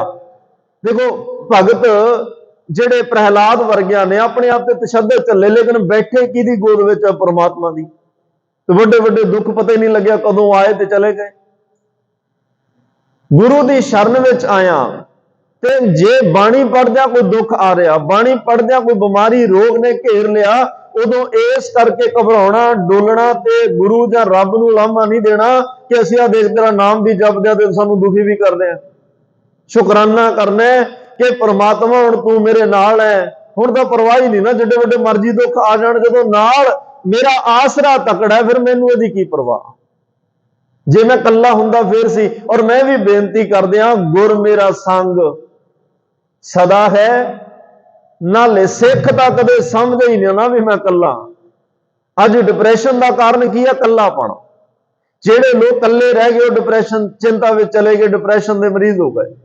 ਪਰ ਸਿੱਖਾ ਤੂੰ ਕਦੇ ਇਕੱਲਾ ਨਹੀਂ ਹੈ। ਗੁਰੂ ਸਾਹਿਬ ਨੇ ਤੈਨੂੰ ਵਾਅਦਾ ਕੀਤਾ ਕਿ ਗੁਰ ਮੇਰਾ ਸੰਗ ਸਦਾ ਹੈ ਨਾਲੇ। ਹੁਣ ਕੋਈ ਟਾਈਮ ਵੀ ਨਹੀਂ ਇਹਦੇ ਚ, ਸਦਾ ਜਦੋਂ ਤੱਕ ਤੇਰਾ ਜੀਵਨ ਰਹਿਣਾ। ਮੈਂ ਹੋਰ ਬੇਨਤੀ ਕਰਾਂ, ਜਦੋਂ ਇਹ ਸਰੀਰ ਨੇ ਚਲੇ ਜਾਣਾ, ਭਾਵੇਂ ਇਹਨੂੰ ਕੋਈ ਪਾਣੀ ਵਿੱਚ ਜਲ ਵਿੱਚ ਰੋੜੇ, ਤੀਨ ਸੰਗਿਆ ਕਰਦੇ ਹੀ ਕਿੰਨੀ ਜਲ ਕੂਕਰ ਭਸਮੇ, ਚਾਹੇ ਦਫਨਾਏ ਤੇ ਚਾਹੇ ਇਹਨੂੰ ਅਗਨ ਦਾਹ ਕਰਕੇ, ਤੇ ਇਹਦੀ ਇੱਕ ਜਦੋਂ ਰਾਖ ਅੱਡ ਤੇ ਇੱਕ ਫੁੱਲ ਜਿਹਨੂੰ ਕਿਹਾ ਜਾਂਦਾ ਹੈ, ਇੱਕ ਛੋਟੀ ਜਿਹੀ ਪੋਟਲੀ ਵਿੱਚ ਆ ਜਾਂਦੇ ਆ, ਲਾਲ ਜਿਹੇ ਕੱਪੜੇ ਵਿੱਚ ਬੰਨਿਆ ਜਾਂਦਾ। ਜਦੋਂ ਮਹਾਰਾਜ ਕਹਿੰਦੇ ਤੇਰਾ ਇੰਨਾ ਆਕਾਰ ਇੱਕ ਗੁਠਲੀ ਵਿੱਚ ਵੀ ਆ ਗਿਆ, ਗੁਰ ਮੇਰਾ ਸੰਗ ਸਦਾ ਹੈ ਨਾਲੇ, ਉਦੋਂ ਵੀ ਨਾਲ ਹੈ। ਉਦੋਂ ਵੀ ਨਾਲ ਹੈ ਜਦੋਂ ਤੇਰੇ ਆ 6 ਫੁੱਟ ਦੇ ਸਰੀਰ ਤੋਂ ਇੱਕ ਤੂੰ ਨਿੱਕੀ ਜਿਹੀ ਗੁਠਲੀ ਵਿੱਚ ਆ ਗਿਆ, ਉਦੋਂ ਵੀ ਉਹ ਨਾਲ ਹੈ। ਫਿਰ ਇਹੋ ਜਿਹਾ ਗੁਰੂ ਕਿੱਥੋਂ ਲੱਭਣਾ ਦੁਨੀਆ 'ਚ? ਐਡਾ ਗੁਰੂ ਬੇਅੰਤ ਕਿੱਥੋਂ ਲੱਭਣਾ ਜਿਹੜਾ ਗੁਰ ਮੇਰਾ ਸੰਗ ਸਦਾ ਹੈ ਨਾਲੇ, ਜਲ ਨਹੀਂ ਡੁੱਬੈ ਤਸਕਰ ਨਹੀਂ ਲੇਵੈ, ਭਾਏ ਨਾ ਸਕੈ ਜਾਲੇ। ਜਿਸ ਗੁਰੂ ਨੇ ਆਤਮਾ ਦੇ ਨਾਲ ਤੇ ਤੇਰਾ ਰਿਸ਼ਤਾ ਜੁੜ ਗਿਆ, ਤੇਰੇ ਹਿਰਦੇ 'ਚ ਗੁਰੂ ਵਸ ਗਿਆ, ਫਿਰ ਸਰੀਰ ਨੂੰ ਕੋਈ ਪਾਣੀ 'ਚ ਡੁਬੋਵੇ, ਕੋਈ ਅੱਗ 'ਚ ਸਾੜੇ, ਗੁਰੂ ਨੇ ਤਾਂ ਨਾਲ ਹੀ ਤੇਰੇ ਜੀਵ ਆਤਮਾ ਦੇ ਨਾਲ ਰਹਿਣਾ। ਫਿਰ ਇਕੱਲੇ ਕਿੱਥੋਂ ਰਹਿ ਗਏ? ਫਿਰ ਇਹ ਇਕੱਲਾਪਣ ਸਾਡੇ ਜੀਵਨ 'ਚ ਨਹੀਂ। ਜਿਹਦੇ ਹੋਏਗਾ ਹੋਏਗਾ, ਜਿਨ੍ਹਾਂ ਨੇ ਦੇਹ ਨੂੰ ਗੁਰੂ ਸਮਝਿਆ ਉਹ ਤਾਂ ਇਕੱਲੇ ਰਹਿਣਗੇ ਹੀ ਨਾ। ਸਾਡਾ ਗੁਰੂ ਸ਼ਬਦ ਹੈ, ਜਿਹਦੇ ਕੋਲੇ ਸ਼ਬਦ ਹੈ ਉਹ ਇਕੱਲਾ ਨਹੀਂ, ਉਹ ਇਕੱਲਾ ਨਹੀਂ ਜਿਹਦੇ ਕੋਲੇ ਸ਼ਬਦ ਹੈ। ਪਰ ਸਤਿਗੁਰੂ ਪਾਤਸ਼ਾਹ ਕਹਿੰਦੇ ਜੇ ਗੁਰੂ ਨੂੰ ਹਮੇਸ਼ਾ ਤੂੰ ਮਹਿਸੂਸ ਕਰਨਾ ਚਾਹੁੰਦਾ ਕਿ ਨਾਲ ਹੈ, ਇੱਕ ਬੇਨਤੀ ਵਿੱਚੋਂ ਹੋਰ ਕਰ ਦਿਆਂ। ਇੱਥੇ ਹੁਣ ਜਿੰਨੇ ਵੀ ਆਪਾਂ ਬੈਠੇ ਆ, ਜਾਂ ਘਰ ਵਿੱਚ ਜਾਂ ਤੁਹਾਡਾ ਫਰੈਂਡ ਸਰਕਲ ਹੈ, ਤੁਸੀਂ ਆਵਾਜ਼ ਮਾਰ ਦਿਓ ਜਿਹਨੂੰ ਵੀ ਉਹ ਕੋਲ ਆਉਂਦਾ ਹੈ, ਫਲਾਨਾ ਸਿਆ ਆਈ, ਫਲਾਨਾ ਸਿਆ ਤੂੰ। ਜਿਹਨੂੰ ਆਵਾਜ਼ ਵੱਜੀ ਉਹ ਦੌੜਿਆ ਆਉਂਦਾ ਹੈ, ਚਾਹੇ 10-20 ਕਦਮਾਂ ਤੇ ਹੈ। ਜੇ ਉਹ ਦੂਰ ਆ, ਤੁਸੀਂ ਫੋਨ ਕੀਤਾ ਤੇ ਉਹ ਆ ਗਿਆ, ਉਹਦਾ ਨਾਮ ਲਿਆ, ਜਾਂ ਤੁਸੀਂ ਸੁਨੇਹਾ ਦਿੱਤਾ ਵੀ ਫਲਾਨੇ ਨੂੰ ਕਹੇ ਉਹਦਾ ਆ ਨਾਮ ਹੈ ਤੇ ਮੇਰੇ ਕੋਲ ਆਵੇ। ਤੁਸੀਂ ਆਪ ਆਵਾਜ਼ ਮਾਰੋ, ਫੋਨ ਤੇ ਸੱਦੋ, ਸੁਨੇਹਾ ਭੇਜੋ, ਜਿਹਨੂੰ ਆਵਾਜ਼ ਮਾਰ ਦਿਓ ਆ ਜਾਂਦਾ ਹੈ। ਪਰ ਇਸ ਭਾਵਨਾ ਨਾਲ ਕਦੇ ਪਰਮਾਤਮਾ ਨੂੰ ਆਵਾਜ਼ ਮਾਰੋ ਜਿਹਦਾ ਨਾਮ ਵਾਹਿਗੁਰੂ ਹੈ, ਤੇ ਜਦੋਂ ਆਵਾਜ਼ ਮਾਰੋਗੇ, ਜੇ ਦੁਨੀਆ 'ਚ ਤੁਹਾਡੀ ਆਵਾਜ਼ ਤੇ ਕੋਈ ਭੱਜਿਆ ਹੁੰਦਾ ਤੇ ਰੱਬ ਵੀ ਆਏਗਾ। ਪਰ ਆਵਾਜ਼ ਐਵੇਂ ਮਾਰਨੀ ਆ ਜਿਵੇਂ ਬੱਚਾ ਭੁੱਖਾ ਰੋਂਦਾ ਤੇ ਮਾਂ ਦੌੜੀ ਆਉਂਦੀ ਹੈ ਨਾ। ਕਦੇ ਉਸ ਬੱਚੇ ਤਰ੍ਹਾਂ ਰੋਣਾ ਆ ਜਾਏ, ਕਦੇ ਉਸ ਬੱਚੇ ਤਰ੍ਹਾਂ ਅੰਦਰੋਂ ਰੋਣ, ਅੰਦਰੋਂ ਆਵਾਜ਼ ਨਿਕਲੇ, ਅੰਦਰੋਂ ਹੂਕ ਨਿਕਲੇ। ਮਾਂ ਜਿੰਨੇ ਮਰਜ਼ੀ ਜ਼ਰੂਰੀ ਕੰਮ 'ਚ ਹੋਵੇ, ਬੱਚੇ ਦੀ ਆਵਾਜ਼ ਕੰਨਾਂ 'ਚ ਪਵੇ, ਕੰਮ ਛੱਡ ਕੇ ਭੱਜ ਆਉਂਦੀ ਹੈ। ਕਦੇ ਇਸ ਭਾਵ 'ਚ ਆਵਾਜ਼ ਮਾਰ ਕੇ ਵੇਖਿਓ, ਰੱਬ ਭੱਜਿਆ ਆਏਗਾ। ਅੱਛਾ, ਦੂਜੀ ਬੇਨਤੀ, ਹੁਣ ਕਈਆਂ ਦੇ ਮਨ 'ਚ ਆਏਗਾ ਜੀ ਮੈਂ 2-2.5 ਘੰਟੇ ਸਿਮਰਨ ਕਰਦਾ, ਮੈਂ 2-2.25 ਘੰਟੇ ਵਾਹਿਗੁਰੂ ਦਾ ਜਾਪ ਕਰਦਾ। ਚੰਗੀ ਗੱਲ ਹੈ ਕਰਨਾ, ਪਰ ਰੱਬ ਤਾਂ ਆਇਆ ਨਹੀਂ। ਪਹਿਲੀ ਗੱਲ, ਉਹਨੇ ਕਿਤੋਂ ਚੱਲ ਕੇ ਨਹੀਂ ਆਉਣਾ, ਉਹਨੇ ਤਾਂ ਅੰਦਰੋਂ ਹੀ ਪ੍ਰਗਟ ਹੋਣਾ। ਕਹਿ ਰਵਿਦਾਸ ਹੱਥ ਪੈ ਨੇਰੇ, ਜਦੋਂ ਇਹ ਮੈਲ ਉੱਤਰ ਗਈ ਅੰਦਰੋਂ ਪ੍ਰਗਟ ਹੋਏਗਾ। ਤੇ ਦੂਸਰੀ ਗੱਲ ਇਹ ਹੈ, ਹੁਣ ਜਿਹਨੂੰ ਤੁਸੀਂ ਆਵਾਜ਼ ਮਾਰਨੀ ਆ ਉਹ ਤੁਹਾਡੀ ਭਾਸ਼ਾ ਜਾਣਦਾ ਹੋਵੇ, ਤੁਸੀਂ ਉਹਦੀ ਭਾਸ਼ਾ ਜਾਣਦੇ ਹੋ। ਹੁਣ ਕਿਸੇ ਨੂੰ ਫ੍ਰੈਂਚ ਬੋਲਣੀ ਆਉਂਦੀ ਆ, ਤੁਸੀਂ ਪੰਜਾਬੀ 'ਚ ਆਵਾਜ਼ ਮਾਰੋ, ਉਹਨੂੰ ਪਤਾ ਹੀ ਨਹੀਂ ਲੱਗਣਾ ਕੌਣ ਕੀ ਕਹਿ ਰਿਹਾ। ਕੋਈ ਅੰਗਰੇਜ਼ੀ ਬੋਲਣ ਜਾਣਦਾ, ਉਹਨੂੰ ਪੰਜਾਬੀ, ਹਿੰਦੀ, ਤੁਹਾਡੀ ਭਾਸ਼ਾ ਗੁਰਮੁਖੀ ਨਹੀਂ ਆਉਂਦੀ, ਸੰਸਕ੍ਰਿਤ ਨਹੀਂ ਆਉਂਦੀ, ਉਹਨੂੰ ਆਵਾਜ਼ ਮਾਰੋ, ਉਹਨੂੰ ਪਤਾ ਹੀ ਨਹੀਂ ਲੱਗਣਾ ਕਿਹਨੂੰ ਬੁਲਾ ਰਿਹਾ। ਕੋਈ ਉਰਦੂ ਜਾਣਦਾ, ਕੋਈ ਫਾਰਸੀ ਜਾਣਦਾ, ਕੋਈ ਜਾਪਾਨੀ ਜਾਣਦਾ, ਕੋਈ ਚਾਈਨੀਜ਼ ਭਾਸ਼ਾ ਜਾਣਦਾ, ਜਿਹੜੀ ਸਭ ਤੋਂ ਔਖੀ ਹੈ। ਤੁਸੀਂ ਪੰਜਾਬੀ 'ਚ ਆਵਾਜ਼ ਮਾਰੋ, ਉਹ ਨਹੀਂ ਆਏਗਾ। ਜਿਹਨੂੰ ਆਵਾਜ਼ ਮਾਰ ਰਹੇ ਹੋ ਉਹਦੀ ਭਾਸ਼ਾ ਵੀ ਆਉਣੀ ਚਾਹੀਦੀ। ਜਿਹਨੂੰ ਆਵਾਜ਼ ਮਾਰਨੀ ਆ ਉਹਦੀ ਭਾਸ਼ਾ ਵੀ ਤੁਹਾਨੂੰ ਆਉਣੀ ਚਾਹੀਦੀ ਆ। ਰੱਬ, ਜੇ ਤੁਸੀਂ ਵਾਹਿਗੁਰੂ ਵਾਹਿਗੁਰੂ ਅਸੀਂ ਕਹਿ ਰਹੇ ਹਾਂ, ਕਹਿ ਕਿਸ ਭਾਵ ਵਿੱਚ ਰਹੇ ਹਾਂ? ਜੇ ਉਹ ਅੱਜ ਤੱਕ ਪ੍ਰਗਟ ਨਹੀਂ ਹੋਇਆ ਤਾਂ ਆਪਣੀ ਸਵੈ ਪੜਚੋਲ ਕਰੀ, ਕਿਉਂਕਿ ਗੁਰੂ ਨਾਨਕ ਸਾਹਿਬ ਕਹਿੰਦੇ ਆ ਰੱਬ ਦੀ ਭਾਸ਼ਾ ਪ੍ਰੇਮ ਦੀ ਭਾਸ਼ਾ ਹੈ। ਭਾਖਿਆ ਭਾਉ ਅਪਾਰ, ਉਹਦੀ ਪ੍ਰੇਮ ਦੀ ਭਾਸ਼ਾ ਹੈ। ਜੇ ਤੂੰ ਵਾਹਿਗੁਰੂ ਕਹਿਣਾ ਪ੍ਰੇਮ ਵਿੱਚੋਂ ਕਹਿ ਰਿਹਾ ਜਾਂ ਕਿਸੇ ਹੋਰ ਭਾਵ ਵਿੱਚ ਕਹਿ ਰਿਹਾ, ਕਿਉਂਕਿ ਪ੍ਰਮਾਤਮਾ ਗੋਬਿੰਦ ਭਾਉ ਭਗਤ ਕਾ ਭੁੱਖਾ, ਉਹ ਪ੍ਰੇਮ ਦੀ ਭਾਸ਼ਾ ਸਮਝਦਾ ਹੈ। ਪ੍ਰੇਮ ਦੇ ਵਿੱਚ ਉਹਨੂੰ ਆਵਾਜ਼ ਮਾਰ, ਫਿਰ ਉਹ ਭੱਜਿਆ ਹੀ ਆਉਂਦਾ, ਫਿਰ ਉਹ ਦੌੜਿਆ ਆਉਂਦਾ, ਕਿਉਂਕਿ ਉਹਦੀ ਭਾਸ਼ਾ ਹੀ ਪ੍ਰੇਮ ਹੈ। ਉਹਨੂੰ ਪ੍ਰੇਮ ਦੀ ਭਾਸ਼ਾ ਤੋਂ ਬਿਨਾਂ ਹੋਰ ਕੋਈ ਭਾਸ਼ਾ ਹੀ ਨਹੀਂ ਆਉਂਦੀ, ਬਲਕਿ ਹੋਰ ਭਾਸ਼ਾ ਜਾਣਦਾ ਹੀ ਨਹੀਂ। ਕੌੜਾ ਬੋਲਣਾ ਜਾਣਾ, ਕੌੜਾ ਤਾਂ ਬਿਲਕੁਲ ਹੀ ਨਾ ਜਾਣਦਾ। ਜੇ ਉਹ ਜਾਣਦਾ ਮਿੱਠ ਬੋਲੜਾ ਜੀ, ਹਰ ਸੱਜਣ ਸੁਆਮੀ ਮੋਰਾ, ਹੋ ਸੰਭਲ ਥੱਕੀ ਜੀ, ਉਹ ਕਦੇ ਨਾ ਬੋਲੇ ਕੌੜਾ, ਕੌੜਾ ਬੋਲ ਨਾ ਜਾਣਾ ਪੂਰਨ ਭਗਵਾਨ ਹੈ। ਉਹਦੀ ਭਾਸ਼ਾ, ਇਸ ਭਾਵ ਵਿੱਚ ਪ੍ਰੇਮ ਵਿੱਚ ਉਹਨੂੰ ਸੱਦਾ ਮਾਰੋ ਤੇ ਪ੍ਰਗਟ ਹੋਏਗਾ, ਅੰਦਰੋਂ ਹੀ ਤੁਹਾਨੂੰ ਉਹ ਦਰਸ਼ਨ ਦੇਗਾ। ਮਾਰੇ ਮੈਂ ਜਿਹੜੀ ਬੇਨਤੀ ਕਰ ਰਿਹਾ, ਸੇਵਾ ਨਾਲ ਕਰਮ ਕੱਟੇ ਜਾਂਦੇ ਆ। ਸੇਵਾ ਕਦੇ ਭਾਵਨਾ ਨਾਲ ਕਰੋ, ਕਰਮ ਕੱਟੇ। ਮੈਂ ਬੇਨਤੀ ਕਰ ਰਿਹਾ ਕਿ ਉਹ ਅਫਸਰ ਤੇ ਡਰਾਈਵਰ ਜਦੋਂ ਬੰਗਲਾ ਸਾਹਿਬ ਗਏ, ਹੁਣ ਉਹ ਵਿਚਾਰੇ ਨੇ ਤੁਰਨ ਲੱਗਿਆਂ ਸਲੂਟ ਕੀਤਾ ਹੋਏਗਾ, ਉਹਦੀ ਖਿੜਕੀ ਖੋਲੀ ਹੋਏਗੀ, ਉਤਰ ਲੱਗਿਆਂ ਫਿਰ ਖਿੜਕੀ ਖੋਲੀ ਹੋਏਗੀ, ਤੇ ਉਹ ਅਫਸਰ ਹੁਣ ਉਹ ਬਾਹਰ ਗੱਡੀ ਲਾ ਕੇ ਪਾਰਕ ਕਰਕੇ ਉਹਨੇ ਅੰਦਰ ਜਾਣਾ ਹੈ, ਤੇ ਜਾਂਦੇ ਨੂੰ ਉਹਦਾ ਅਫਸਰ ਜੋੜਾ ਘਰ ਵਿੱਚ ਸੇਵਾ ਲਈ ਖੜ ਗਿਆ। ਹੁਣ ਉਹ ਡਰਾਈਵਰ ਜੋੜੇ ਜਮਾ ਕਰਾਉਣ ਗਿਆ, ਜਦੋਂ ਜੋੜੇ ਫੜਾਉਣ ਲੱਗਿਆ, ਸਾਹਮਣੇ ਉਹਦਾ ਅਫਸਰ ਹੁਣ ਹੱਥ ਪਿੱਛੇ ਖਿੱਚੇ, ਵੀ ਤੁਹਾਨੂੰ ਤਾਂ ਮੈਂ ਰੋਜ਼ ਸਲੂਟ ਕਰਦਾ, ਤੁਸੀਂ ਵੱਡੇ ਹੋ, ਤੁਹਾਡਾ ਸਤਿਕਾਰ ਹੈ, ਤੇ ਮੈਂ ਆਪਣੇ ਜੋੜੇ ਤੁਹਾਨੂੰ ਕਿਵੇਂ? ਉਹ ਕਹਿੰਦਾ ਅਫਸਰ ਗੁਰਦੁਆਰੇ ਤੋਂ ਬਾਹਰ, ਅਫਸਰ ਮੈਂ ਘਰੇ, ਅਫਸਰ ਮੈਂ ਦਫ਼ਤਰ 'ਚ, ਇੱਥੇ ਤਾਂ ਕੇਵਲ ਧੰਨ ਗੁਰੂ ਹਰਕ੍ਰਿਸ਼ਨ ਸਾਹਿਬ ਪਾਤਸ਼ਾਹ ਦੇ ਦਰ ਦਾ ਕੂਕਰ ਹਾਂ। ਹੁਣ ਤੂੰ ਦਿਮਾਗ ਚੋਂ ਕੱਢ ਦੇ ਕਿ ਤੂੰ ਡਰਾਈਵਰ ਹਾਂ ਤੇ ਮੈਂ ਤੇਰਾ ਅਫਸਰ ਹਾਂ। ਹੁਣ ਤਾਂ ਤੂੰ ਮੇਰੇ ਲਈ ਗੁਰੂ ਹਰਕ੍ਰਿਸ਼ਨ ਸਾਹਿਬ ਪਾਤਸ਼ਾਹ ਦਾ ਪੁੱਤ ਹੈ, ਮੇਰੇ ਲਈ ਤੂੰ ਗੁਰੂ ਨਾਨਕ ਸਾਹਿਬ ਦਾ ਪੁੱਤ ਹੈ, ਮੇਰੇ ਲਈ ਤਾਂ ਤੂੰ ਗੁਰੂ ਘਰ ਦਾ ਮਹਿਮਾਨ ਹੈ। ਗੁਰੂ ਘਰ ਦੇ ਸੇਵਾਦਾਰਾਂ ਦਾ ਫਰਜ਼ ਬਣਦਾ ਆਈ ਹੋਈ ਸੰਗਤ ਦੀ ਸੇਵਾ ਕਰਨਾ। ਆਪਣੇ ਡਰਾਈਵਰ ਦੇ ਜੋੜੇ ਸਾਫ਼ ਕੀਤੇ, ਐਵੇਂ ਹੰਕਾਰ ਖਤਮ ਹੁੰਦਾ ਹੈ। ਇਸ ਭਾਵਨਾ ਨਾਲ ਸੇਵਾ ਕੀਤੇ ਹੰਕਾਰ ਖਤਮ। ਜੇ ਸੇਵਾ ਵੀ ਦਿਖਾਵਾ ਹੋ ਜਾਏ, ਸੇਵਾ ਚੱਲੇ ਤੇ ਉਧਰੋਂ ਟੀਵੀ ਚੈਨਲ ਵਾਲੇ ਕੋਲ ਖੜਾ ਕੇ ਸੇਵਾ ਹੋਵੇ, ਉਹ ਸੇਵਾ ਨਹੀਂ। ਉਹ ਤਾਂ ਮਹਾਰਾਜ ਕਹਿੰਦੇ ਨੇ ਲੋਕਾਂ ਨੂੰ ਗੁੰਮਰਾਹ ਕੀਤਾ ਜਾ ਸਕਦਾ, ਰੱਬ ਨਹੀਂ। ਪਰਮਾਤਮਾ ਤਾਂ ਜਿਹੜਾ ਹੈ, ਜਿੰਨਾ ਸਾਦਗੀ ਵਿੱਚ, ਜਿੰਨਾ ਪ੍ਰੇਮ ਭਾਵਨਾ, ਜਿੰਨਾ ਉਹਨੂੰ ਖੁਸ਼ ਕਰਨ ਵਾਸਤੇ ਧਰਮ ਦੇ ਕਰਮ ਹੋਣਗੇ, ਉਨਾ ਹੀ ਉਹ ਪਰਮਾਤਮਾ ਖੁਸ਼ ਹੋਏਗਾ। ਖੈਰ ਅੱਜ ਮਹਾਰਾਜ ਨੇ ਕਿਹਾ ਨਾ ਸ਼ਤਰ ਹੈ, ਵਾਹਿਗੁਰੂ ਦਾ ਕੋਈ ਦੁਸ਼ਮਣ ਵੈਰੀ ਨਹੀਂ ਹੈ। ਜੇ ਉਹਦਾ ਵੈਰੀ ਨਹੀਂ, ਨਾ ਮਿੱਤਰ ਹੈ, ਤਾਂ ਉਹਦਾ ਮਿੱਤਰ ਵੀ ਕੋਈ ਨਹੀਂ। ਜੇ ਉਹਦਾ ਵੈਰੀ ਹੋਏਗਾ ਤਾਂ ਉਹਦਾ ਮਿੱਤਰ ਵੀ ਹੋਏਗਾ। ਜੇ ਉਹਦਾ ਕੋਈ ਮਿੱਤਰ ਹੋਏਗਾ ਤੇ ਫਿਰ ਉਹਦਾ ਕੋਈ ਵੈਰੀ ਵੀ, ਆ ਮੇਰਾ ਮਿੱਤਰ ਹੈ, ਆ ਮੇਰਾ ਦੁਸ਼ਮਣ ਹੈ, ਇਹਦੇ ਨਾਲ ਮੇਰਾ ਪ੍ਰੇਮ ਹੈ, ਇਹਦੇ ਨਾਲ ਮੇਰੀ ਦੁਸ਼ਮਣੀ ਹੈ, ਇਹ ਮੇਰਾ ਵੈਰ ਪਿਆ ਹੋਇਆ ਸਾਡਾ ਕਈ ਸਾਲਾਂ ਤੋਂ। ਵੈਰ ਅੱਜ ਪਿੰਡਾਂ 'ਚ ਅਸੀਂ ਵੇਖਦੇ ਹਾਂ, ਪੀੜ੍ਹੀ ਦਰ ਪੀੜ੍ਹੀ ਵੈਰ ਵੀ ਚੱਲ ਰਹੇ ਆ। ਆਪਣੇ ਛੋਟੇ ਛੋਟੇ ਬੱਚਿਆਂ ਨੂੰ ਸਿਖਾਇਆ ਜਾਂਦਾ ਵੀ ਹੋਰ ਜਿਹਦੇ ਮਰਜ਼ੀ ਜਾਓ, ਉਸ ਘਰੇ ਨਹੀਂ ਜਾਣਾ ਕਿਉਂਕਿ ਸਾਡਾ ਵੈਰ ਹੈ। ਰੱਬ ਨੇ ਕੋਈ ਵੀ ਇਹੋ ਜਿਹਾ ਘਰ ਨਿਸ਼ਾਨਦੇਹੀ ਨਹੀਂ ਕੀਤੀ ਕਿ ਇਸ ਘਰ ਮੈਂ ਰਿਜ਼ਕ ਨਹੀਂ ਦੇਣਾ, ਇਸ ਘਰ ਮੈਂ ਪੁੱਤਰ ਧੀਆਂ ਦੀ ਔਲਾਦ ਨਹੀਂ ਦੇਣੀ, ਇਸ ਘਰ ਮੈਂ ਖੁਸ਼ੀਆਂ ਨਹੀਂ ਦੇਣੀਆਂ, ਇਸ ਘਰ ਵਿੱਚ ਮੈਂ ਕੋਈ ਕਿਸੇ ਤਰ੍ਹਾਂ ਦੀ ਚੰਗੀ ਖੁਸ਼ੀ ਦੇਣੀ ਹੀ ਨਹੀਂ ਕਿਉਂਕਿ ਮੇਰਾ ਦੇ ਨਾਲ ਵੈਰ ਹੈ। ਕੋਈ ਘਰ ਨਹੀਂ ਇਹੋ ਜਿਹਾ। ਸਾਰਿਆਂ ਨੂੰ ਇੱਕੋ ਜਿਹਾ ਵੇਖਦਾ ਕਿਉਂਕਿ ਉਹ ਪਰਮਾਤਮਾ ਹੈ। ਇਹ ਮਿੱਤਰਤਾ, ਇਹ ਦੁਸ਼ਮਣੀ, ਇਹ ਚੰਗਾ, ਇਹ ਮਾੜਾ, ਇਹ ਦੁੱਖ, ਇਹ ਸੁੱਖ, ਇਹ ਸਭ ਕੁਝ ਕਰਮਾਂ ਦੇ ਅਧੀਨ ਹੈ। ਸਾਡੇ ਕਰਮ ਨੇ, ਨਾ ਕੋਈ ਉਹਦਾ ਮਿੱਤਰ, ਕਿਉਂਕਿ ਸਮਦ੍ਰਿਸ਼ਟੀ ਹੈ। ਜਦੋਂ ਸਮਦ੍ਰਿਸ਼ਟੀ ਆ ਜਾਏ ਫਿਰ ਨਾ ਕੋਈ ਵੈਰੀ ਹੁੰਦਾ, ਨਾ ਕੋਈ ਮਿੱਤਰ। ਅਸੀਂ ਇੱਕ ਤੁਕ ਪੜ੍ਹਦੇ ਹਾਂ ਨਾ ਕੋਈ ਵੈਰੀ ਨਹੀਂ ਬੇਗਾਨਾ, ਸਗਲ ਸੰਗ ਹਮ ਕੋ ਬਣ ਆਈ। ਇਹ ਸਾਰੀ ਜਿਹੜੀ ਇੱਕੋ ਜੀ ਸਮਦ੍ਰਿਸ਼ਟੀ ਆ, ਇਹ ਸੰਗਤ ਵਿੱਚ ਆ ਕੇ ਬਣੀ। ਸੰਗਤ ਵਿੱਚ ਆ ਕੇ ਸਮਦ੍ਰਿਸ਼ਟੀ ਆ, ਤਾਂ ਹੀ ਤਾਂ ਸਾਨੂੰ ਇੱਕੋ ਜੀ ਸੰਗਤ, ਇੱਕੋ ਜੀ ਪੰਗਤ ਦਿੱਤੀ ਆ। ਹੁਣ ਜੇ ਕੋਈ ਵੱਡੇ ਨੂੰ ਉੱਚਾ ਬਿਠਾਓ, ਨੀਵੇਂ ਨੂੰ ਛੋਟਾ ਬਿਠਾਓ। ਆਮ ਗੁਰੂ ਨਾਨਕ ਸਾਹਿਬ ਤੋਂ ਪਹਿਲਾਂ ਜਿਹੜੇ ਕੋਈ ਪਿਛੜੀਆਂ ਸ਼੍ਰੇਣੀਆਂ ਨਾਲ ਸੰਬੰਧਿਤ, ਦੇਖੋ ਰੱਬ ਨੇ ਐਵੇਂ ਦੀ ਕੋਈ ਵੰਡੀ ਨਹੀਂ ਪਾ ਕੇ ਭੇਜਿਆ, ਪਰ ਕੁਝ ਸ਼ਰਾਰਤੀ ਦਿਮਾਗ ਦੇ ਲੋਕਾਂ ਨੇ ਇਹ ਵੰਡੀਆਂ ਪਾਈਆਂ। ਇੱਕ ਚੋਣ ਕਰ ਦਿੱਤੀ ਵੀ ਆ ਉੱਚੀ ਜਾਤੀ ਦਾ, ਆ ਨੀਵੀਂ ਜਾਤੀ ਦਾ। ਪਰ ਉਹ ਨੀਵੀਂ ਜਾਤ ਵਾਲਿਆਂ ਨੂੰ ਤਾਂ ਧਾਰਮਿਕ ਸਥਾਨਾਂ 'ਚ ਵੜਨ ਦੀ ਆਗਿਆ ਨਹੀਂ ਸੀ। ਉੱਚਾ ਨੀਵਾਂ ਬਿਠਾਉਣਾ ਤਾਂ ਵੱਖਰੀ ਗੱਲ, ਉਹਨਾਂ ਨੂੰ ਧਰਮ ਦੇ ਕੰਮ ਕਰਨ ਦੀ ਆਗਿਆ ਨਹੀਂ, ਰੱਬ ਦਾ ਨਾਂ ਸੁਣਨ ਦੀ ਆਗਿਆ ਨਹੀਂ, ਰੱਬ ਦਾ ਨਾਂ ਲੈਣ ਦੀ ਆਗਿਆ ਨਹੀਂ। ਕੋਈ ਵੀ ਉਹ ਧਰਮ ਦਾ ਕੰਮ ਨਹੀਂ ਕਰ ਸਕਦੇ ਕਿਉਂ ਵੀ ਤੇਰੀ ਜਾਤ ਨੀਵੀਂ ਹੈ। ਜਦ ਕਿ ਜਾਤ ਨੀਵੀਂ ਕਿਹਦੀ ਆ? ਖਸਮ ਵਿਸਾਰੈ ਤੇ ਕੰਮ ਜਾਤ। ਜਿਹਨੇ ਰੱਬ ਨਾਲੋਂ ਰਿਸ਼ਤਾ ਤੋੜ ਲਿਆ, ਜਿਹੜਾ ਰੱਬ ਨੂੰ ਭੁੱਲ ਗਿਆ, ਅਸਲ ਨੀਵੀਂ ਜਾਤ ਵਾਲਾ ਤਾਂ ਉਹ ਹੈ। ਜਿਹੜੀਆਂ ਵੰਡੀਆਂ ਸੰਸਾਰ ਵਿੱਚ ਪੈ ਗਈਆਂ, ਇਹ ਕੋਈ ਉੱਚਾ ਨੀਵਾਂ ਨਹੀਂ। ਇੱਥੇ ਤਾਂ ਪ੍ਰਮਾਤਮਾ ਇੰਨਾ, ਇੱਥੇ ਭਾਈ ਲਾਲੋ ਦੇ ਘਰ ਗਏ ਆ ਮਹਾਰਾਜ, ਮਲਕ ਭਾਗੋ ਮਿੰਨਤਾਂ ਕਰ ਰਿਹਾ। ਨਰੰਗੇ ਕੋੜੀ ਨੂੰ ਮਿਲਿਆ ਮਹਾਰਾਜ ਸਾਹਿਬ ਜਾ ਕੇ ਲਾਹੌਰ, ਤੇ ਦੁਨੀ ਚੰਦ ਮਿੰਨਤਾਂ ਕਰ ਰਿਹਾ। ਇੱਥੇ ਮਹਾਰਾਜ ਸਾਹਿਬ ਤਾਂ ਉਹਨਾਂ ਲੋਕਾਂ ਨੂੰ ਗੱਲ ਲਾਇਆ ਜਿਨ੍ਹਾਂ ਨੂੰ ਹੁਣ ਤੱਕ ਕਿਸੇ ਨੇ ਪੈਰਾਂ ਵਿੱਚ ਤੇ ਕੋਲ ਬੈਠਣ ਦੀ ਆਗਿਆ ਵੀ ਨਹੀਂ ਸੀ ਦਿੱਤੀ, ਉਹਨਾਂ ਨੂੰ ਗੱਲ ਲਾਇਆ ਮਹਾਰਾਜ ਨੇ। ਨੀਚਾ ਅੰਦਰ ਨੀਚ ਜਾਤ, ਨੀਚੀ ਹੂੰ ਅਤ ਨੀਚ, ਨਾਨਕ ਤਿਨ ਕੈ ਸੰਗ ਸਾਥ, ਵੱਡਿਆਂ ਸਿਓ ਕਿਆ ਰੀਸ। ਜਿੱਥੇ ਨੀਚ ਸੰਭਾਲੀਆਂ ਤਿੱਥੇ ਨਦਰ ਤੇਰੀ ਬਖਸ਼ਿਸ਼। ਇਹ ਮਹਾਰਾਜ ਨੇ ਕਿਰਪਾ ਕੀਤੀ, ਔਰ ਇਹ ਵੈਰੀ ਮਿੱਤਰ ਸਭ ਕੀਤਿਆਂ ਨੇ ਮੰਗੇ ਬੰਦਾ।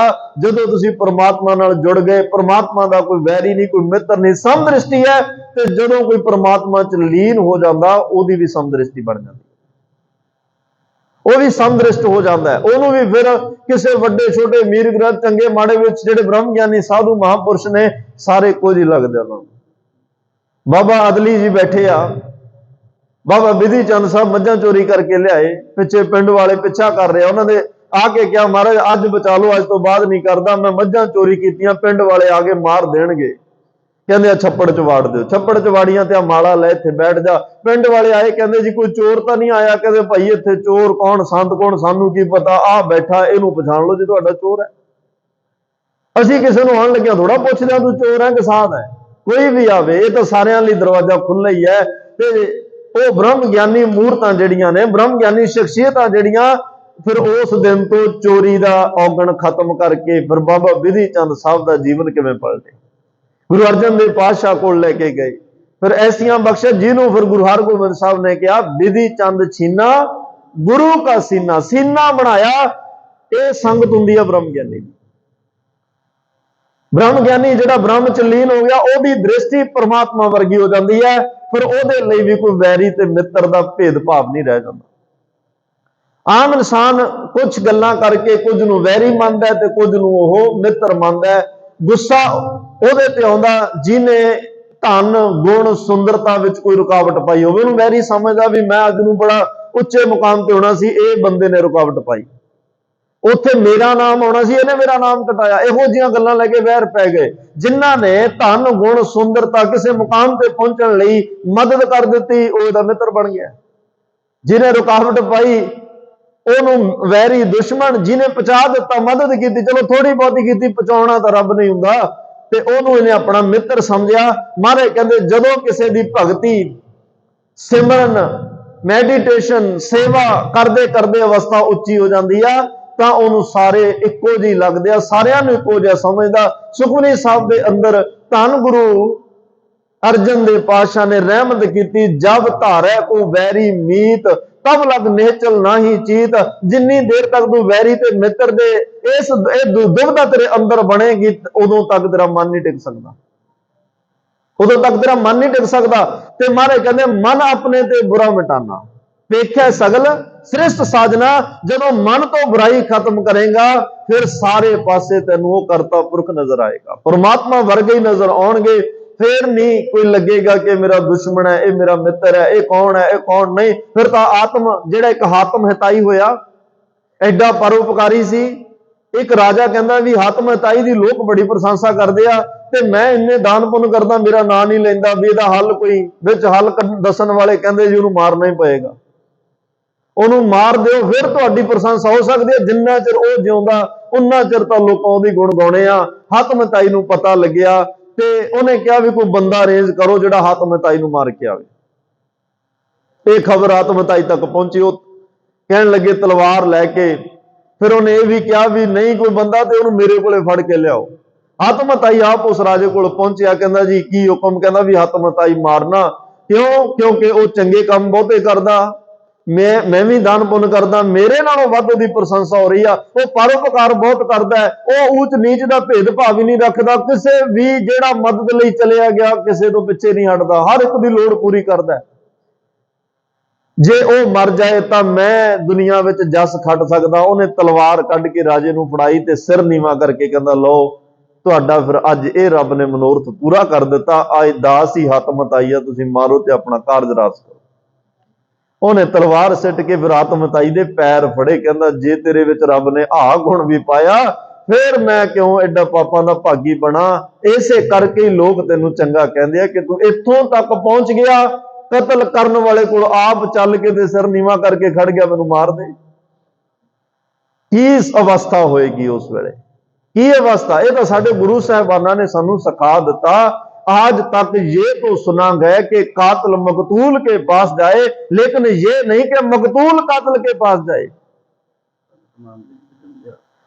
ते गुरु तेग बहादुर साहब आप गए, गुरु अर्जन देव पातशाह आप जाते हैं, इत्थे तां आप जाके बेअंत सिंह शहीदां ने आप जाके कतलगाहां नूं किया कि असीं आ गए हां। एक दूजे तो पहला कह रहा मैनूं शहीद करो, मैं मेरे कन्नां 'च पहला आवाज पई है। ਇਹ ਸਾਡੇ ਵਿੱਚ ਜਿਹੜਾ ਮੌਤ ਤੋਂ ਨਿਰਭੈ ਹੋਣਾ, ਕਿਉਂਕਿ ਰੱਬ ਨਿਰਭੈ ਆ, ਨਿਰਭਉ, ਇਹ ਜਿਹੜੇ ਗੁਣ ਨੇ ਇਹ ਸਾਡੇ ਪਰਮਾਤਮਾ ਵਾਲੇ ਗੁਣ, ਖਾਲਸੇ ਵਿੱਚ ਪਰਮਾਤਮਾ ਵਾਲੇ ਗੁਣ ਧੰਨ ਗੁਰੂ ਗ੍ਰੰਥ ਸਾਹਿਬ ਮਹਾਰਾਜ ਦੇ ਰਾਹੀਂ ਟਿਕ ਗਏ ਆ। ਤੇ ਵੇਖਿਆ ਸਗਲ ਸ੍ਰਿਸ਼ਟ ਦਾ ਰੱਬ ਦੇ ਪਿਆਰੇ ਦੀ ਸਮਦ੍ਰਿਸ਼ਟੀ ਹੋ ਜਾਂਦੀ ਹੈ। ਸਮਦਰਸ਼ੀ ਏਕ ਦ੍ਰਿਸ਼ਟੀਤਾ, ਜਿਹਦੀ ਸਮਦ੍ਰਿਸ਼ਟੀ ਹੋ ਗਈ ਫਿਰ ਉਹ ਸਾਰਿਆਂ ਨੂੰ ਇੱਕੋ ਜਿਹਾ ਵੇਖਦਾ।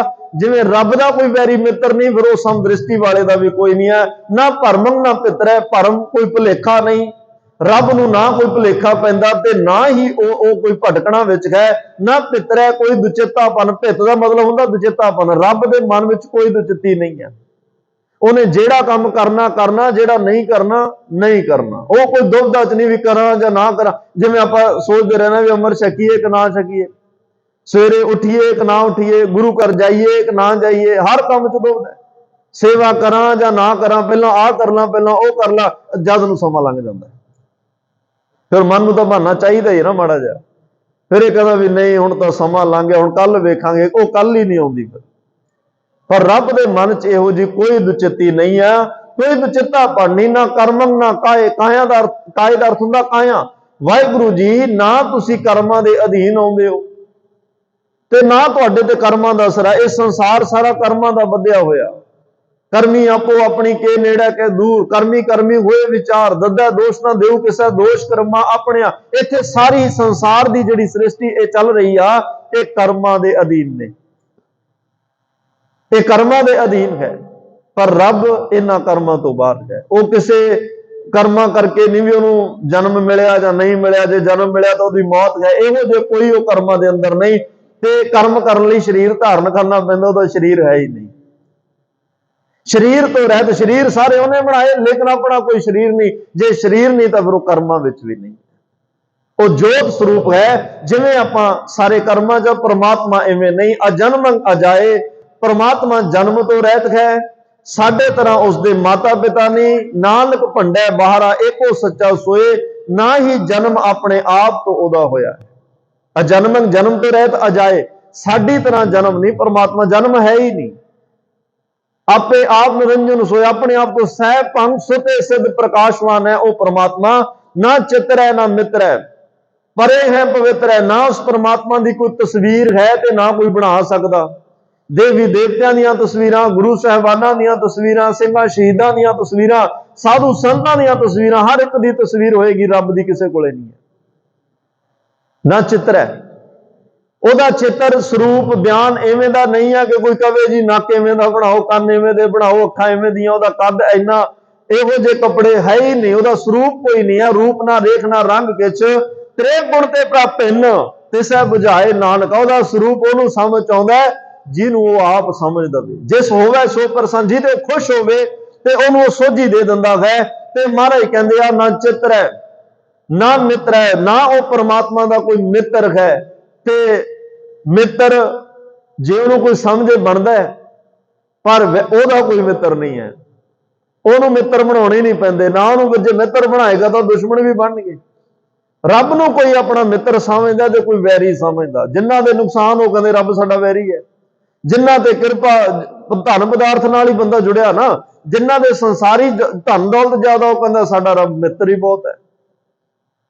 ਇੰਨੀ ਕੁ ਦ੍ਰਿਸ਼ਟੀ ਹੈ ਸੰਸਾਰ ਦੀ। ਪਰ ਪਰਮਾਤਮਾ ਬੜਾ ਪਰੇ ਹੈ। ਪਰੇ ਦਾ ਮਤਲਬ ਸਾਡੀ ਜਿੰਨੀ ਕੁ ਸੋਚ ਸਮਝ ਹੈ ਇਸ ਤੋਂ ਵੀ ਪਰੇ ਹੈ।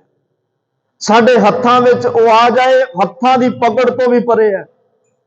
ਅਸੀਂ ਆ ਜਿੰਨਾ ਸਾਡੇ ਕੋਲ ਸਰੀਰ ਹੈ, ਜੇ ਅਸੀਂ ਕਹੀਏ ਸਰੀਰ ਦੇ ਮਾਧਿਅਮ ਉਹਨੂੰ ਫੜ ਲਾਂਗੇ, ਪਕੜ ਲਾਂਗੇ, ਦੇਖ ਲਾਂਗੇ, ਨਹੀਂ, ਇਹਦੇ ਤੋਂ ਵੀ ਉਹ ਪਰੇ ਹੈ, ਇੰਨਾ ਪਰੇ ਹੈ ਕਿ ਪਵਿੱਤਰ ਹੈ, ਪਰੇ ਹੈ, ਪਵਿੱਤਰ ਹੈ। ਤੇ ਅਸੀਂ ਇੱਕ ਸਿਮਰਨ, ਧਿਆਨ, ਸੁਰਤੀ ਸ਼ਬਦ ਦੇ ਨਾਲ ਹੀ ਜੋੜ ਕੇ ਉਸ ਪਰਮਾਤਮਾ ਦਾ ਕੁਝ ਆਨੰਦ ਮਾਣ ਸਕਦੇ ਹਾਂ। ਇਹ ਸਰੀਰ ਨਾਲ ਨਹੀਂ ਸਮਝ ਆਉਣਾ। ਇਹ ਹੱਥਾਂ ਨਾਲ ਕੋਈ ਸਪਰਸ਼ ਕਰਕੇ ਵੇਖਣਾ ਚਾਹਵੇ, ਕੰਨਾਂ ਨਾਲ ਉਹਨੂੰ ਸੁਣਨਾ ਚਾਹਵੇ, ਤੇ ਉਸ ਪਰਮਾਤਮਾ ਨੂੰ ਅੱਖਾਂ ਨਾਲ ਵੇਖਣਾ ਚਾਹਵੇ, ਇਦਾਂ ਦਾ ਸਰੂਪ ਨਹੀਂ ਹੈ ਉਹਦਾ, ਪਰੇ ਹੈ। ਇਹ ਸਾਰੀਆਂ ਗੱਲਾਂ ਤੋਂ ਪਰੇ ਆ। ਅਗੰਮ ਜਿਹੜਾ ਸ਼ਬਦ ਆਉਂਦਾ ਨਾ, ਅਗੰਮ ਦਾ ਮਤਲਬ ਹੁੰਦਾ ਗਿਆਨ ਇੰਦਰੀਆਂ ਦੀ ਪਹੁੰਚ ਤੋਂ ਪਰੇ। ਪਵਿੱਤਰ ਹੈ ਉਹ ਜਿਹੜੀ ਉਹਦੀ ਆਤਮਾ ਹੈ। ਮਹਾਰਾਜ ਕਹਿੰਦੇ ਉਹ ਪਰਮ ਆਤਮਾ, ਸ਼ੁੱਧ ਆਤਮਾ, ਪਰਮ ਜਿਹੜੇ ਆ ਵਿਕਾਰ ਨੇ ਉਸੇ ਨੇ ਪੈਦਾ ਕੀਤੇ ਆ। ਇਨਸਾਨ ਦੇ ਵਿੱਚ ਬੈਠਾ ਇਨਸਾਨ ਵਿਕਾਰ ਭੋਗ ਰਿਹਾ, ਲੇਕਿਨ ਉਹ ਨਿਰਲੇਪ ਹੈ। ਸਭ ਕੈ ਮਦ ਸਭ ਹੂੰ ਤੇ ਬਾਹਰ, ਰਾਗ ਦੋਖ ਤੇ ਨਿਆਰੋ, ਖੁਸ਼ੀ ਗਮੀ ਤੋਂ ਨਿਆਰਾ ਹੈ। ਸਾਡੇ ਵਿੱਚ ਉਹ ਬੈਠ ਕੇ ਸਭ ਕੁਝ ਵੇਖ ਰਿਹਾ, ਮਾਣ ਰਿਹਾ, ਲੇਕਿਨ ਆਪਣੇ ਆਪ ਤੇ ਕੋਈ ਦਾਗ ਨਹੀਂ ਲੱਗਣ ਦਿੰਦਾ, ਨਿਰਲੇਪ ਰਹਿੰਦਾ ਹੈ। ਪਰਮ ਪਵਿੱਤਰ ਉਹਦੀ ਆਤਮਾ ਹੈ।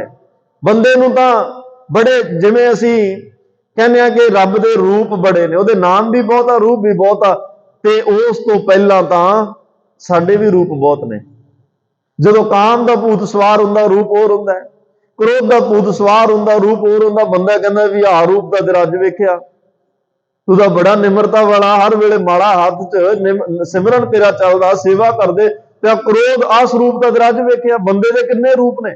ਜਦੋਂ ਲੋਭ ਦਾ ਭੂਤ ਸਵਾਰ ਹੁੰਦਾ, ਫਿਰ ਆਪਣੇ ਪਰਾਏ, ਭੈਣ ਭਰਾ, ਸਕੇ ਸੰਬੰਧੀ ਕਿਸੇ ਨੂੰ ਨਹੀਂ ਛੱਡਦਾ। ਫਿਰ ਬੰਦਾ ਕਹਿੰਦਾ ਵੀ ਉਮੀਦ ਨਹੀਂ ਸੀ ਵੀ ਤੇਰਾ ਆਹ ਰੂਪ ਵੀ ਹੈ, ਸਾਨੂੰ ਨਹੀਂ ਸੀ ਪਤਾ ਵੀ ਤੇਰੇ ਆਹ ਰੂਪ ਵੀ ਅੰਦਰ ਗੁਪਤ ਪ੍ਰਗਟ ਜਿਹੜੇ ਬੈਠੇ ਅੱਜ ਪ੍ਰਗਟ ਹੋ ਰਹੇ ਆ।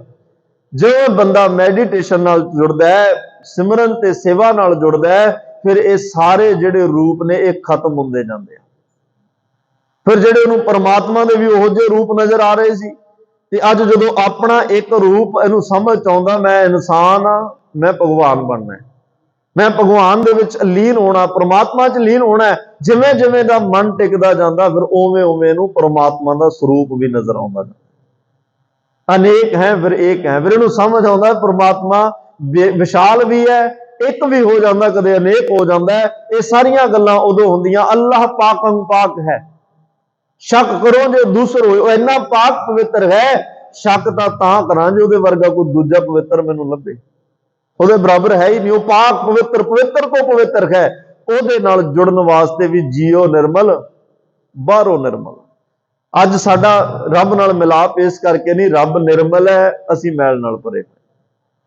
ਹਨੇਰੇ ਵਿੱਚ ਚਾਨਣ ਕਿਵੇਂ ਸਮਾਵੇ?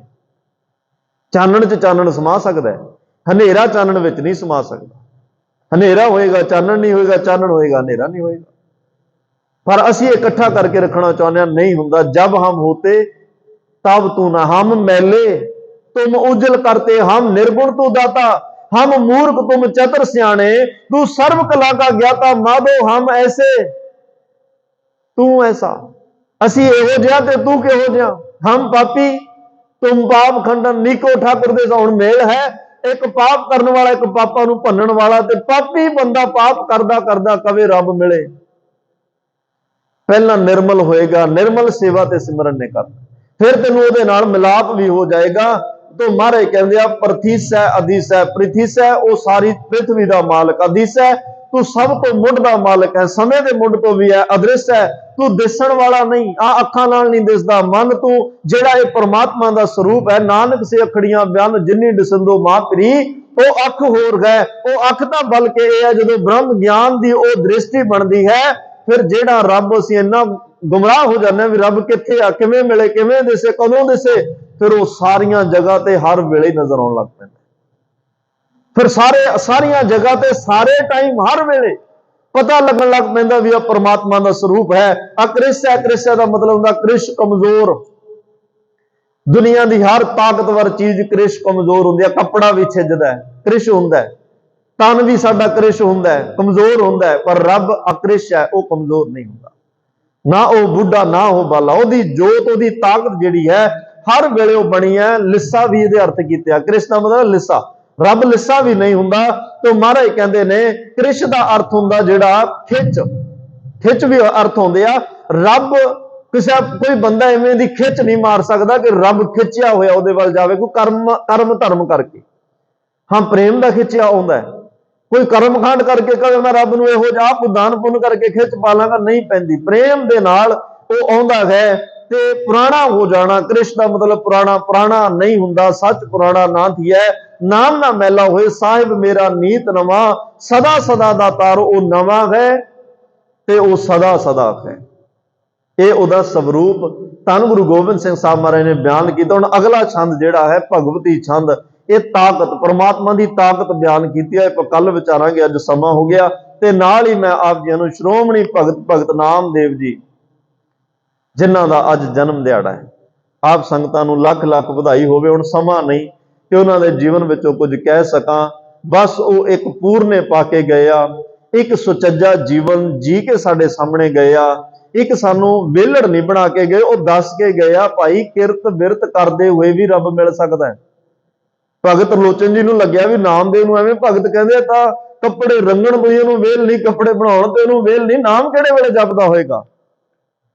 ਤੇ ਭਗਤ ਨਾਮਦੇਵ ਸਾਹਿਬ ਨੇ ਕਿਹਾ, ਨਾਮਾ ਕਹਿਤ ਲੋਚਨਾ ਮੁਖ ਤੇ RAM ਸੰਭਾਲ, ਹਾਥ ਪਾਉ ਕਰ ਕਾਮ ਸਭ ਚੀਤ ਨਿਰੰਜਨ। ਅੱਜ ਤੋਂ ਲੋ ਆਹ ਬਹਾਨਾ ਨਹੀਂ ਹੋਣਾ ਚਾਹੀਦਾ ਵੀ ਜੀ ਕੰਮ ਬਹੁਤਾ ਸੀ ਤਾਂ ਸਾਡਾ ਨਿਤਨੇਮ ਰਹਿ ਗਿਆ। ਅੱਜ ਇਹ ਬਹਾਨਾ ਖਤਮ ਹੋ ਜਾਣਾ ਚਾਹੀਦਾ। ਚਾਹੇ ਕੋਈ ਲਾਈਵ ਸੁਣ ਰਿਹਾ, ਚਾਹੇ ਤੁਸੀਂ ਇੱਥੇ ਬੈਠੇ ਹੋ, ਕਿਉਂਕਿ ਭਗਤ ਨਾਮਦੇਵ ਜੀ ਹੁਣਾਂ ਨੇ ਕੰਮ ਕਰਦੇ ਹੋਏ, ਕਿਰਤ ਕਰਦੇ ਹੋਏ ਵੀ ਕਰਤੇ ਨੂੰ ਨਹੀਂ ਵਿਸਾਰਿਆ। ਕਿਉਂਕਿ ਨਾਮ ਮਨ ਨੇ ਜਪਣਾ, ਨਾਮ ਸਾਡੇ ਅੰਤਰ ਆਤਮੇ ਨੇ ਜਪਣਾ। ਇਹ ਬਹਾਨੇ ਨੇ ਕਿ ਮੈਂ ਜੀ ਆਹ ਆਸਣ 'ਚ ਬੈਠ ਕੇ ਜਪਣਾ, ਉਹ ਆਸਣ 'ਚ ਕਿਰਤ ਕਿਹੜੇ ਵੇਲੇ ਕਰਨੀ ਆ। ਤੋਂ ਮਹਾਰਾਜ ਕਹਿੰਦੇ ਕਿਰਤ ਬਿਰਤ ਕਰਦੇ ਵੀ ਪਰਮਾਤਮਾ ਪਾਇਆ ਜਾ ਸਕਦਾ, ਉਹਨੂੰ ਜਪਿਆ ਜਾ ਸਕਦਾ। ਤੇ ਸਤਿਗੁਰੂ ਸਾਈਂ ਤਾਂ ਗੁਰੂ ਨਾਨਕ ਸਾਹਿਬ ਨੇ ਪਹਿਲਾਂ ਕਿਹਾ ਕਿਰਤ ਕਰੋ। ਜੇ ਕਿਰਤ ਨਾਲ ਰੱਬ ਨਾਲ ਕਰਤਾ ਨਾ ਮਿਲਦਾ, ਫਿਰ ਉਹ ਕਿਰਤ ਪਿੱਛੇ ਰੱਖਣੀ ਸੀ ਉਹਨਾਂ ਨੇ। ਨਾਮ ਜਪੋ ਪਹਿਲਾਂ ਕਹਿਣਾ ਸੀ, ਕਿਰਤ ਕਰੋ, ਵੰਡ ਛਕੋ, ਫਿਰ ਕਿਆ ਨਾਮ ਜਪੋ। ਤੇ ਭਗਤ ਸਾਹਿਬਾਨਾਂ ਦੇ ਵੀ ਬਚਨ ਇਸੇ ਕਰਕੇ ਬਾਣੀ ਵਿੱਚ ਦਰਜ ਹੋਏ, ਕਿਉਂਕਿ ਉਹ ਕਿਰਤ ਤੋਂ ਜਿੰਨੇ ਵੀ ਭਗਤ ਬਾਣੀ 'ਚ ਬੈਠੇ ਆ, ਸਾਰੇ ਕਿਰਤੀ ਆ, ਕੋਈ ਵਿਹਲਾ ਨਹੀਂ, ਸਾਰੇ ਸ਼੍ਰਮਿਕ ਭਗਤ ਨੇ। ਆਸ਼ਰਮਿਕ ਕੋਈ ਨਹੀਂ ਹੈ, ਆਸ਼ਰਮਾਂ 'ਚ ਇਹਨਾਂ 'ਚ ਕੋਈ ਨਹੀਂ ਬੈਠਣ ਵਾਲਾ। ਸਾਰੇ ਕੋਈ ਜੁੱਤੀਆਂ ਗੰਢ ਰਿਹਾ, ਕੋਈ ਕੱਪੜੇ ਬੁਣ ਰਿਹਾ, ਕੋਈ ਕੱਪੜਿਆਂ ਨੂੰ ਰੰਗ ਰਿਹਾ, ਕੋਈ ਦਰਜੀ ਹੈ, ਕੋਈ ਭਾਵੇਂ ਕਸਾਈ ਪਣਾ ਹੀ ਕਰ ਰਿਹਾ, ਕਿਰਤ ਦਾ ਕਰ ਰਿਹਾ, ਕਿਰਤ ਦਾ ਕਰ ਰਿਹਾ, ਕੋਈ ਵਿਹਲਾ ਨਹੀਂ ਆ। ਭਾਵੇਂ ਕੋਈ ਲੋਕਾਂ ਦੀਆਂ ਬੁੱਤੀਆਂ ਕੱਟ ਰਿਹਾ, ਇਹਦੇ ਵਿੱਚ ਉਹਨਾਂ ਨੂੰ ਥਾਂ ਜਿਹੜੇ ਕਿਰਤੀ ਹੋਣਗੇ। ਤੋਂ ਸਤਿਗੁਰੂ ਕਿਰਪਾ ਕਰਨ, ਸਾਡੇ ਉਹਨਾਂ ਭਗਤ ਸਾਹਿਬਾਨਾਂ ਨੇ ਜਿਹੜੇ ਪੂਰਨੇ ਪਾਏ, ਜਿਵੇਂ ਰੱਬ ਨੂੰ ਉਹਨਾਂ ਨੇ ਤੱਕਿਆ, ਉਹ ਜੀ ਦ੍ਰਿਸ਼ਟੀ ਸਾਡੀ ਵੀ ਬਣੇ। ਅਸੀਂ ਵੀ ਹਰ ਵੇਲੇ, ਹਰ ਜਗ੍ਹਾ, ਹਰ ਸਮੇਂ, ਹਰ ਇੱਕ ਵਿੱਚੋਂ ਪਰਮਾਤਮਾ ਨੂੰ ਵੇਖ ਸਕੀਏ, ਮਾਣ ਸਕੀਏ ਤੇ ਸਾਡਾ ਜੀਵਨ ਲੋਕ ਸੁਖੀਏ ਪਰਲੋਕ ਸੋਹਿਲੇ। ਨਾਨਕ ਹਰ ਪ੍ਰਭ ਆਪੇ ਮੇਲੇ ਦੇ ਅਸੀਂ ਭਾਗੀ ਬਣ ਸਕੀਏ। तमाम ਭੁੱਲਾਂ ਚੁੱਕਾਂ ਦੀ ਖਿਮਾ ਦਿਓ ਸੱਜਣ ਆਸੀਸੜੀਆਂ ਜੋ ਹੋਵੇ ਸਾਹਿਬ ਸੋ ਮੇਲ। ਸਾਰੀ ਸੰਗਤ ਆਨੰਦ ਸਾਹਿਬ ਦੀ ਬਾਣੀ ਵਿੱਚ ਹਾਜ਼ਰੀ ਲਵਾਇਓ, ਕੋਈ ਰਸਨਾ ਵਾਂਝੀ ਨਾ ਰਵੇ। ਆਨੰਦ ਸਾਹਿਬ